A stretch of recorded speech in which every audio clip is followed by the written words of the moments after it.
If you have questions that you would like answered, feel free to put them in the comments below or email us at durhamtalents@gmail.com.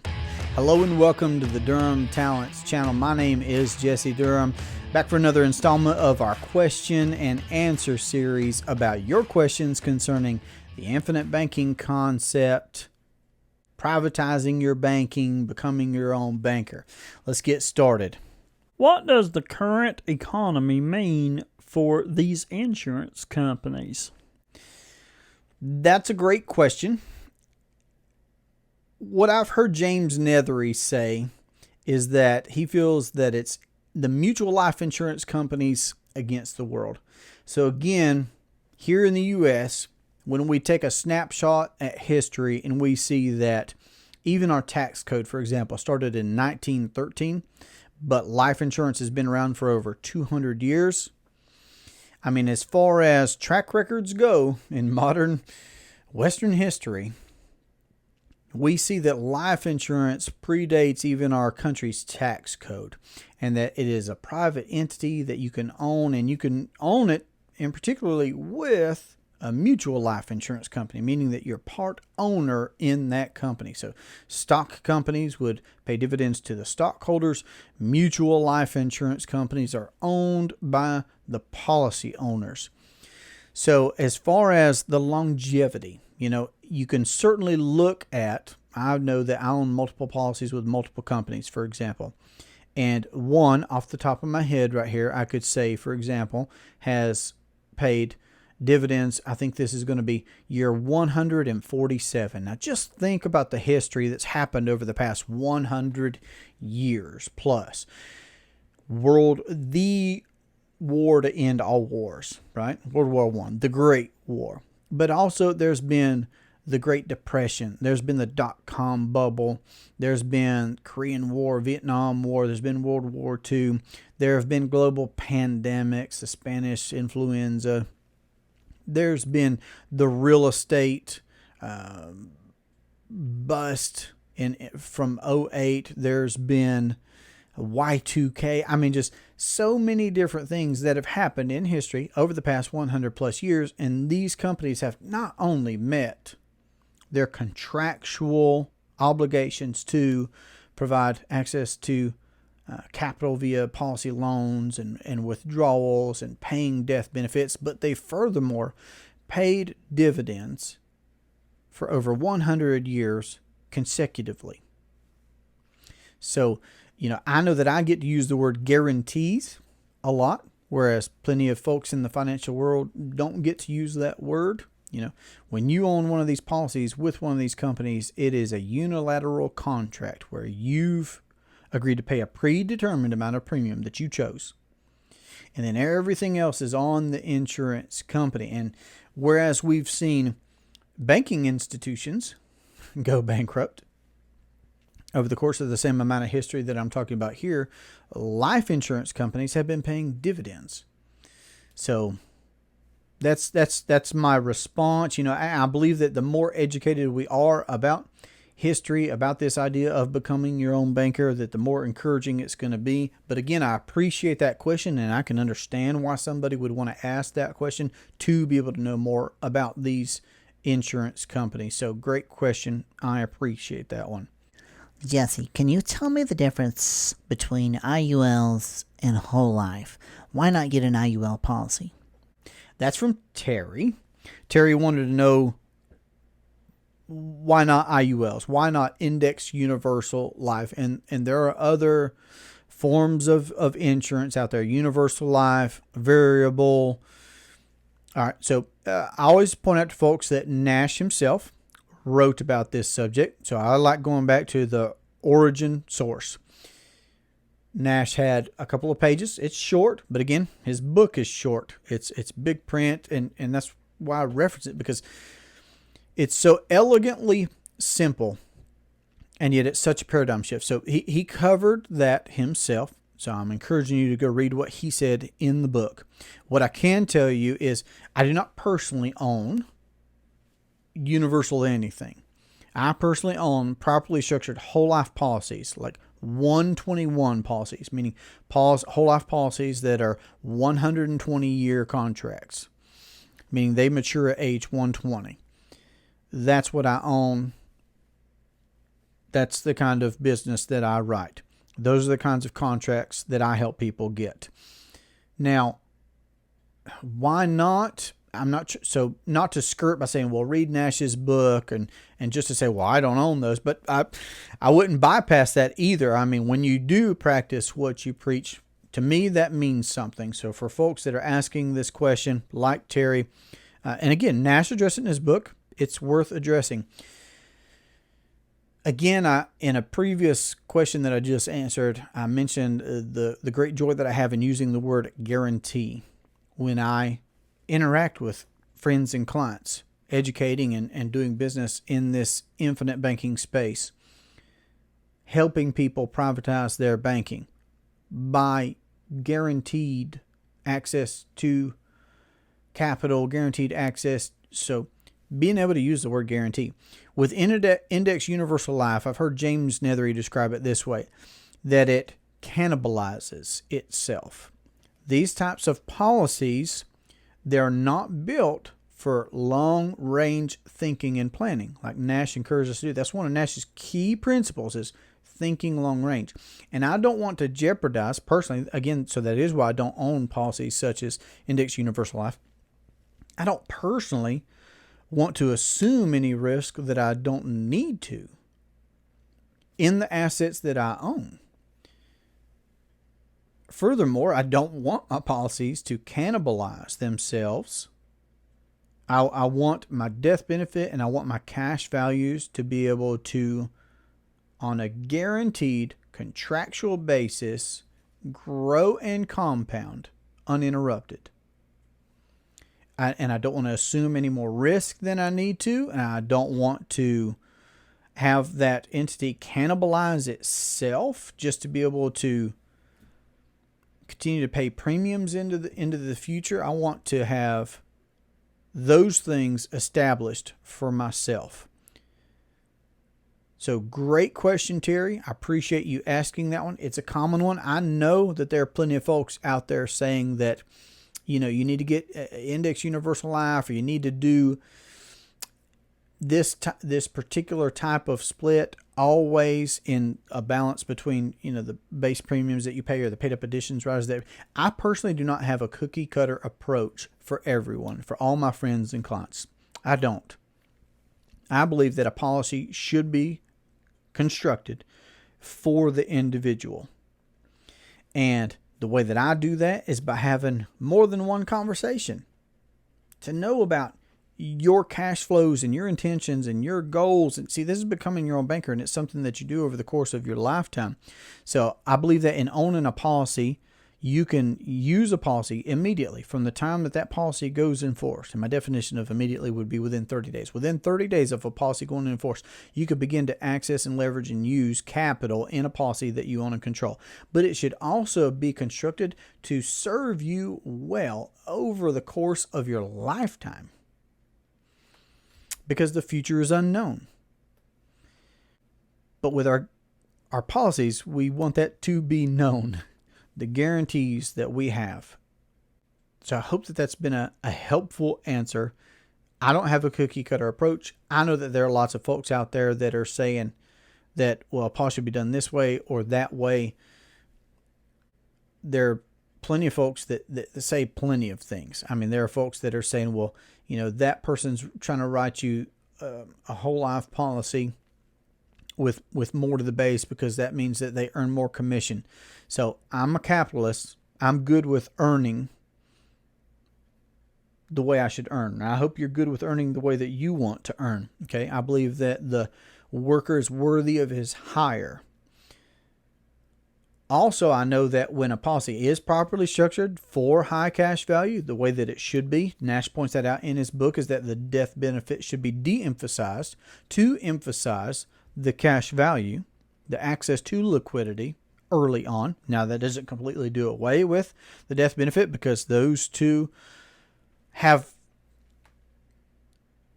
a relation. They're related. You know, a cash value is simply a net present day representation of that future death benefit.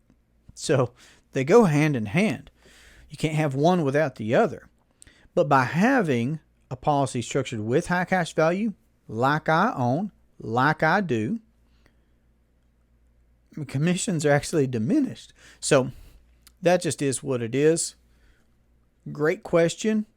I encourage you to continue your learning. Read what Nash said. Continue reading his second book, Building Your Warehouse of Wealth. And I look forward to our next conversation. Ryan asks, can I put the policy in an LLC?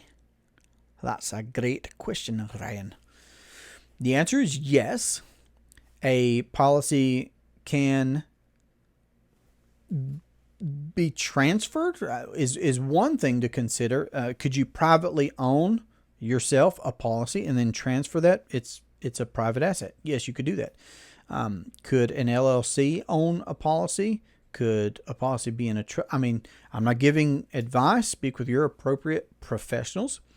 But a policy is a private asset. And it is a transferable asset. There is a beneficiary to a policy. There is the insured, which is the body that the policy is on.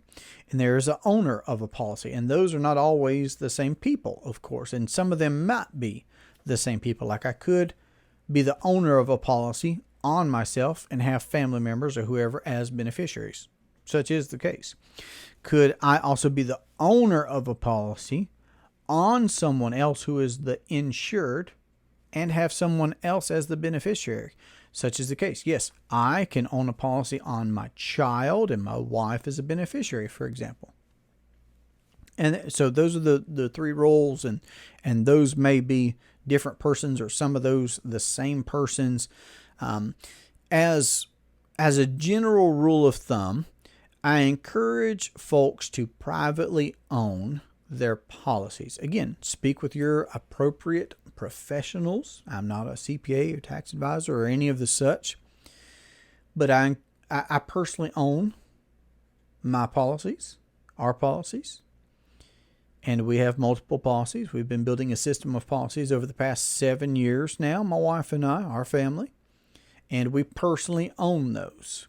So great question. I'm glad I was able to cover that with you, Ryan, and now here for the benefit of everyone. If I'm uninsurable, can I do this? That's a question from Greg. Greg, great question. Yes, Nash also has a section in his book where he talks about being uninsurable. Now, I can tell you, like I did when we had our phone conversation, that I don't know whether you're uninsurable or not, per se. It's like that's what the underwriting process is before. Like James Nethery says, it's all conversation until someone writes a check, meaning until premium is paid and a contract goes in force or doesn't go in force because someone is genuinely uninsurable, then I don't know.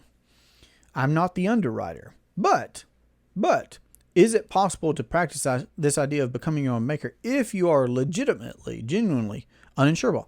Absolutely. Absolutely. Again, like I answered in a previous question, I own policies on my children, for example. So those are policies on another body. I'm the owner of those policies.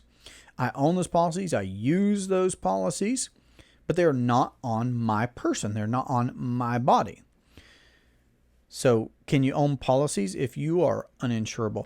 Absolutely. It's just a matter of who you have insurable interest in. And then it's possible to build out a system of policies on folks that you have an insurable interest in. And that could be family members. That could be the appropriate business relations that you have, etc. So yes, it's absolutely possible to practice this idea of becoming your own banker, of implementing the infinite banking concept, even if you yourself are actually uninsurable. It's always the place to start if you are insurable, to get a policy on yourself for myriad reasons. One, because it's the most practical.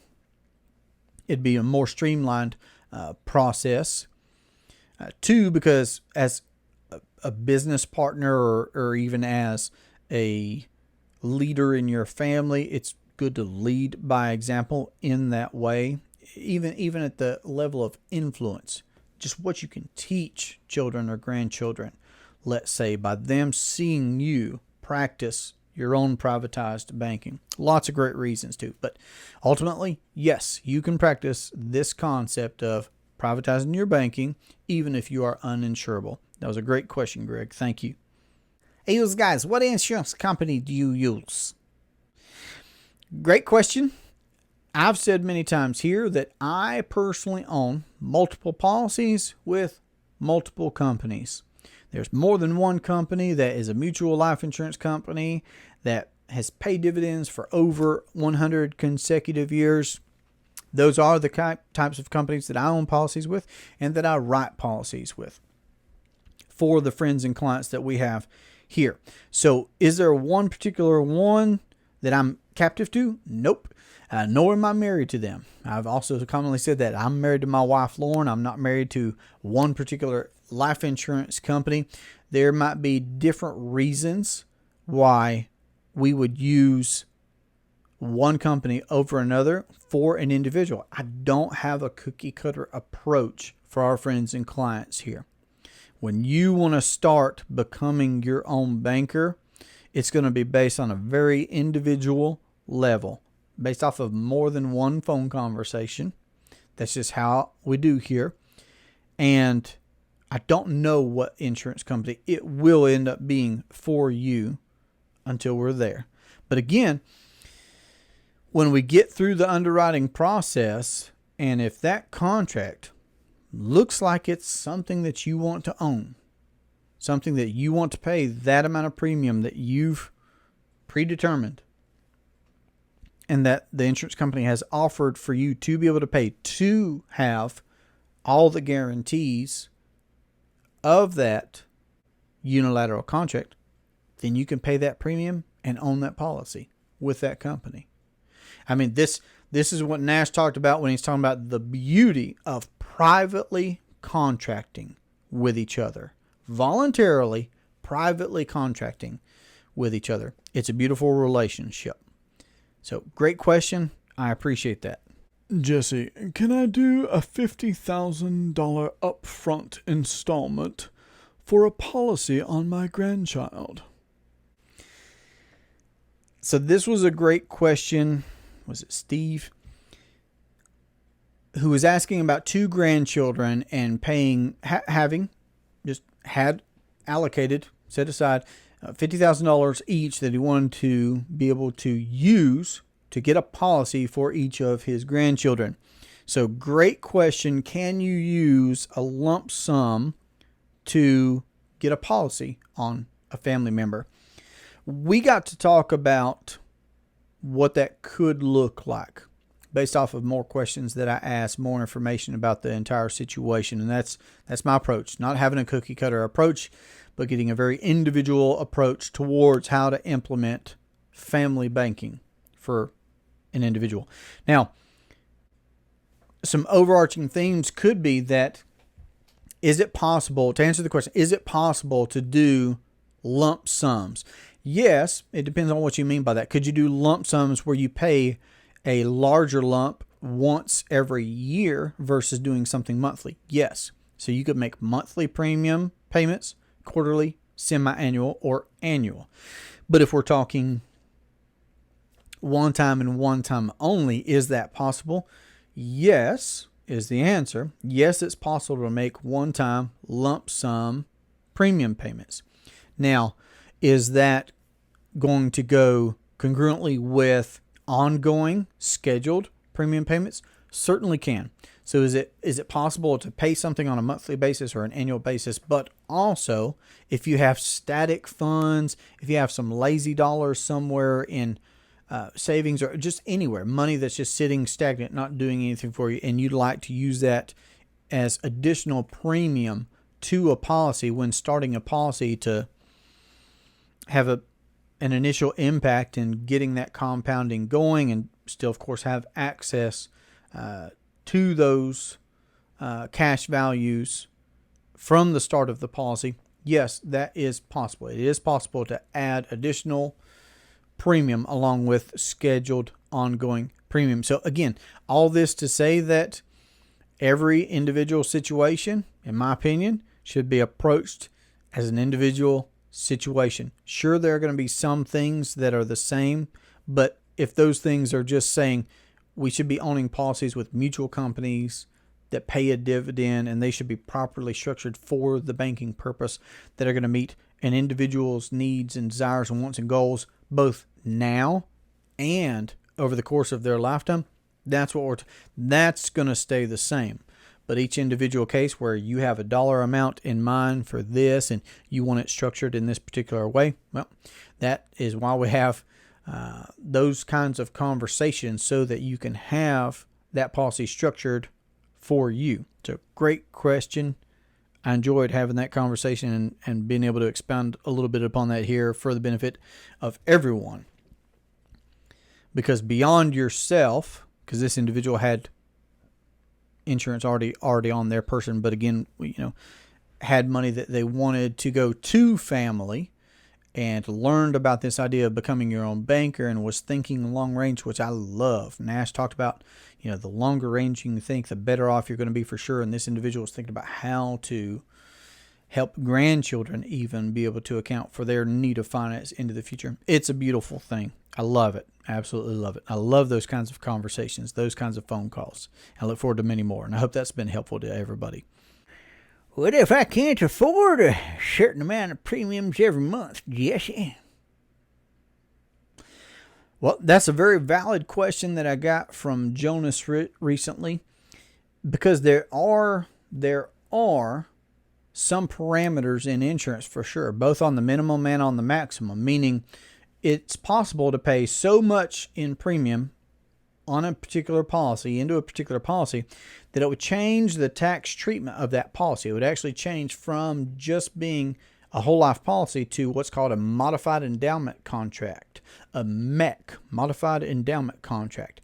And it would change the tax treatment, because there are certain tax treatments, just because whole life insurance predates our tax code here in the U.S., that a whole life policy has. But if that policy turns into a MEC, then some of those treatments are going to change. Likewise, on the minimum side of things, a good general rule of thumb when considering how much premium is appropriate for an individual, well, a good baseline is to say, well, take whatever your age is and multiply that by 10, maybe 15, if we're talking about a more mature person. But let's say 10x on a monthly basis. So $200 a month for a 20-year-old, $300 a month for a 30-year-old, and so on. And again, maybe that would get up to 15 times that amount per month for a more mature individual. But that's a good rule of thumb, just to get you approximately to a minimum. So somewhere between, and here are Nash's words. What Nash would say when he would be talking about premium is that he would say it should be a logical and a reasonable number for you. It should be logical and reasonable. Also, you've got to use your imagination, right? He referenced Einstein's quote, I believe, of, imagination is more important than knowledge. So somewhere between those parameters is probably what's going to be an appropriate amount of premium for an individual, whether it's their first policy or whether it's a subsequent policy. Perhaps more importantly, for the first policy for someone, we can err a little more towards the logical and the reasonable. But I can tell you that conversations that my wife and I had when we were deciding on a premium amount for us, even from our first policy, but also subsequent policies, it was somewhere between a really ambitious number that, raised eyebrows and caused good conversation, but that it fit us. It made sense. Okay, so somewhere in that parameter is probably going to be what's an appropriate amount of premium for you. I'm not here to tell you your number, anyone their number. Now, does an individual who says, well, X amount is too expensive for me, do you need to be getting a policy? Maybe not. Maybe you should practice banking for yourself with a coffee can, with a checking account or a regular savings account, and just amass capital until you get to a point that owning a policy makes sense for you. Maybe that's what you need to do. Nash, when he talked about, this whole genesis of the infinite banking concept, how that came to him was there was one point where he just had a lot of honest introspection. He just looked at his lifestyle, looked at his choices, looked at things that he was doing, and just reevaluated. Maybe he or you or I, we spend too much here, or we're not paying attention to this, or what have you, because it's really not about what you make, it's about what you keep, right? So maybe you need to just practice privatized banking with a coffee can for a while. I don't know. But I do know that you should arrive at what is appropriate for you to do and how much to do. That's what's appropriate for you. I'm just here to encourage. I'm here to be your biggest cheerleader, to mentor and to coach. Absolutely. To speed up your learning curve. Absolutely. Who should you be doing, business with, to have policies written for you and have someone that's going to serve you over your lifetime of using these policies and implementing the infinite banking concept. You get to pick who your professional is going to be. And what I would say is, if you're learning best here, if you're getting good information here that's helping you, if you feel well served here, then that's what the subscribe button's for. That's what sharing this information is for. That's what calling us and emailing us is for.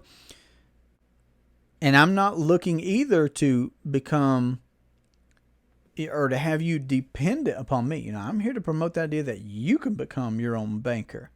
I'm not trying to create dependency between myself and friends and clients, but rather speed up your learning curve, help and encourage you in everything that you're doing along your way of being your own banker. So that's a great question. I feel like I covered a whole lot right there, and I hope it's been helpful. Jesse, how do I get to my cash values? That was a great question. Terry asked that one. It's a simple answer. When you have a contract with a company, you can have policy loans wire transferred to your local commercial bank. You can have an EFT, an electronic funds transfer. You could just request a paper check. The insurance company will mail you a check. So whatever works out best for you. I normally do something electronic myself, but there's also something about getting that check in the mail. So you can set that up however you want. Again, I was able to answer that directly for Terry, but I want to be able to do that here for everyone. So these insurance companies, they have their websites, and you can log in, and they have phone numbers where you can call. And that's what I encourage. I'm here to help with every step of the process that you want help with.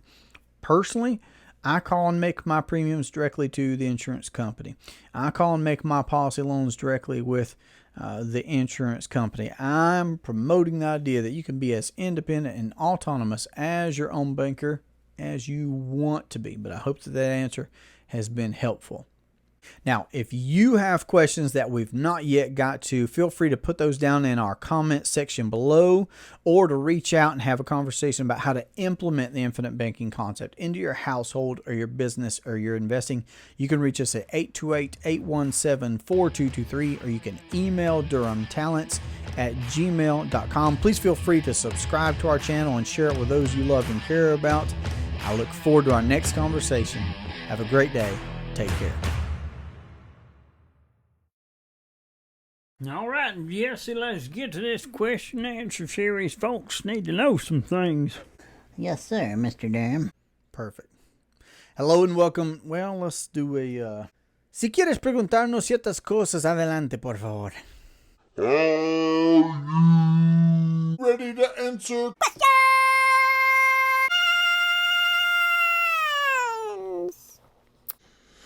Why, yes, I am. Avispa. A wasp has decided to attack.